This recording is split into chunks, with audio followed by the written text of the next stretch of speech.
अली तरीन। भाई अली तरीन ने जब से लीगल नोटिस फाड़ा है ना, हर तरफ हलचल मच गई है। पहले जो मुल्तान सुल्तान को धमकी मिली थी कि आपको हम टर्मिनेट कर देंगे वरना माफी मांगो, उस माफी का जवाब लीगल नोटिस फाड़ दिया। अब मुल्तान सुल्तान का क्या बनने वाला है, ये चीज काफी खतरनाक। और जब मुल्तान सुल्तान का नाम मेरे जहन में आता है ना, तो पहला बंदा ही जहन में हमारा प्यारा रिजवान आता है। देखिए जी अल्हम्दुलिल्लाह, लड़ाई झगड़े औरों के होते हैं, बीच में मुझे क्यों बता देते आप लोग। उधर कप्तानी से हटा दिया, इधर मुल्तान में मैं अच्छा खासा चल रहा था, मैंने चैंपियन बनाया अपनी टीमों को। अल्हम्दुलिल्लाह चैंपियन की तरह हम लोग इतना फाइट की, हमने लड़े हैं। अब पूरी की पूरी मुल्तान सुल्तानी खत्म कर रहे हो। अब मैं क्या चीचा वतनी की अलग टीम बनाऊं अपनी। साथ अन्याय हुआ है भाई। पीएसएल के हालात जो है ना सही नहीं लग रहे। ये पिछले काफी टाइम से ये चीजें चल रही थी, वो थोड़ी तनकीद भी ज्यादा कर जाता था, लेकिन अब कुछ चीजें सच भी थी और कुछ चीजें वो मतलब हो जाती थी यार। लेकिन अब तो हालात इतने खराब हो गए कि लीगल नोटिस ही फाड़ दिए यार। इस वाक्य का तकरीबन सबको पता ही होगा, बस मैं थोड़ा सा शॉर्ट में आपको ऐसे बता देता हूँ कि पिछले कुछ टाइम से अली तरीन बार बार ये चीजें चिल्ला रहे थे ट्विटर के ऊपर कि भाई कराची में क्राउड नहीं आता, तुम्हारी मैनेजमेंट ठीक नहीं है, तुम जो पीएसएल को मैनेज करते हो प्लेयर्स कहीं पे होते हैं, कोच स्टाफ कहीं पे होता है, कोई सही से फैसिलिटीज नहीं है, बड़े प्लेयर्स नहीं आ रहे और मैं चाहता हूँ कि पीएसएल ऊपर जाए। ये चीजें बार बार अली तरीन बोलता था। ड्राफ्ट हुए थे तब भी इसने कहा था कि ड्राफ्ट की मैनेजमेंट गलत हुई है, वो वाकई उसमें माइक खराब हो गया था, बड़ा शर्मिंदगी सी हुई थी हमें। तो ये चीजें अली तरीन काफी टाइम से कर रहे थे। अभी इन्होंने 2 टीमें नई ऐड करनी थी, तो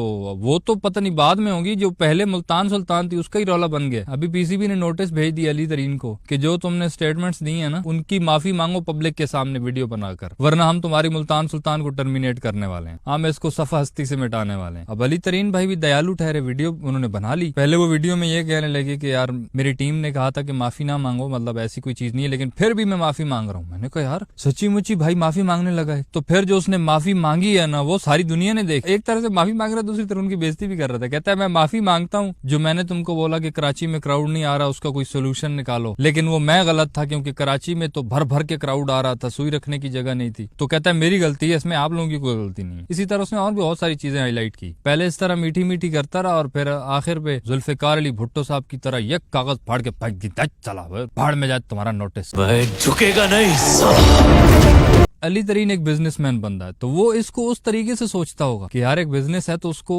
वो पहले भी उसके पॉडकास्ट वगैरह में भी कह चुका है कि अगर हम इसको वो स्टेबल रखेंगे ना, कि बस स्टेबल ही रखनी है, गुजारा करना है, बस दिहाड़ी लग रही है, तो वो नीचे जाएगी जब तक हम इसको ग्रो करने के लिए कोई एक्शंस नहीं लेंगे। तो वो बिजनेस माइंडसेट से सोचता है अली तरीन, इसलिए वो कहता है कि भाई हमारी पीएसएल नुकसान में जा रही है, इसको ऊपर जाना चाहिए। उसने कहा है कि मैं पीएसएल से तुम लोगों से ज्यादा प्यार करता हूँ, तो मैं तो चाहता हूँ ये ऊपर जाए, उसके लिए मैं बोल रहा था, लेकिन तुम लोगों में से कभी किसी ने ये नहीं बोला कि भाई बैठ के बात कर लेते हैं या इसका कोई सोल्यूशन निकालते हैं। कहता है मैंने अरबों रुपए का लॉस भी किया है। जो मुल्तान सुल्तान ने भी एक स्टेटमेंट का रिप्लाई किया, उसमें उन्होंने बताया कि अली तरीन ने 7 अरब का नुकसान किया है। भाई अली तरीन ने पहले भी ये बोला था कि पीसीबी ने मुझे कहा था कि तुम्हें प्रॉफिट होने लग जाएगा 3-4 सालों के बाद, लेकिन अभी तक कहता है फूटी कौड़ी नहीं मिली और ये 2 नई टीमें और ऐड करने जा रहे हैं। तो कहता है अभी तक मुझे 1 रुपए का फायदा नहीं हुआ, तो जो नई टीमें ये ऐड करेंगे उनको कहां से पैसे देंगे, ये इसी तरह डूबेगी। ये चीज सेम समीन राना जो लाहौर कलंदर के ऑनर है, उन्होंने भी एक पॉडकास्ट में कही कि भाई 2 नई टीमें ऐड तो करने जा रहे हैं ये, लेकिन उनको पैसा देंगे कहां से। तो ये वो चीजें थोड़ी अलार्मिंग है। अली तरीन के बारे में तो लोग कह रहे हैं कि भाई उसने तो बहुत काम किया, एकेडमीज बनवाई है सारी अपने पैसे से। पिछले कुछ टाइम से वैसे भी पीएसएल में जो क्राउड है वो उतना ज्यादा नहीं आ रहा है, थोड़ा कम हुआ है। और बड़े प्लेयर्स भी हम सबको पता है कि कौन कौन से बड़े प्लेयर्स, कोई पुराने प्लेयर्स आ रहे हैं, रिटायर आ रहे हैं। तो ये चीजें तो वाकई है यार, इनको तो मैनेजमेंट कोई ऐसी होनी चाहिए जो इनका सोल्यूशन निकाले कि एक प्लेयर अब इतना भी महंगा नहीं होता कि वो आए ही नहीं बिल्कुल भी। आपकी जो पीएसएल की टीमें हैं वो करोड़ों अरबों में कमाती हैं, तो बड़े प्लेयर्स को भी तो लाया जा सकता है ना, कोई ऐसा ये बना ले सिस्टम। आजकल सीन यही चल रहा है कि तनकीद बिल्कुल नहीं करनी भाई। अब्दुल्ला भाई किताबी भाई से प्रेस कॉन्फ्रेंस में एक जर्नलिस्ट ने सवाल पूछ लिया कि आपको इतने चांसेस भी मिले, हमने सोचा कि आप बड़ा स्कोर कुछ करोगे, लेकिन क्या मसला हुआ कि आपसे नहीं हुआ। तो किताबी भाई हैरान हो गए कि क्या मसला, ये कौन सा मसला है, बड़ा स्कोर नहीं हो तो मैंने थोड़ी बोला था मुझे चांसेस दो, और आप जो है ना अपना सवाल ठीक करें। मतलब गुस्सा आ गया कि यार ये सवाल गलत कर दिया इसने, झूठ बोल दिया जर्नलिस्ट ने। असल बात तो ये थी उस जर्नलिस्ट बेचारे ने सच बोल दिया कि यार इतने चांसेस भी मिले हैं तब भी तू कुछ नहीं कर सका। तो आगे वो कह रहा है कि मैंने थोड़ी बोला मैं चांस दो। भाई आपने नहीं बोला लेकिन उन्होंने दिए तो फायदा तो उठाओ ना यार। तो बस तनकीद नहीं करनी भाई किसी पे भी। बहुत तपे हुए लोग, तपे हुए से याद आया वो इंडिया के भी लोग काफी तपे हुए हैं हर्षित राणा के ऊपर, वो जो पर्ची है, क्योंकि आपको पता ही होगा जो इंडिया ऑस्ट्रेलिया का टूर कर रही है इस वक्त 2-0 से हार चुकी है पहले दोनों वनडे मैचेस, और विराट कोहली पहले दोनों मैचेस में 0 पे गया है, जाते हुए क्राउड को हाथ हिला रहा था शायद जहाँ पे उसके के आखिरी मैचेस हो, तो इंडिया दोनों हारा है, अवाम उनकी भी सही से तपी हुई है। लेकिन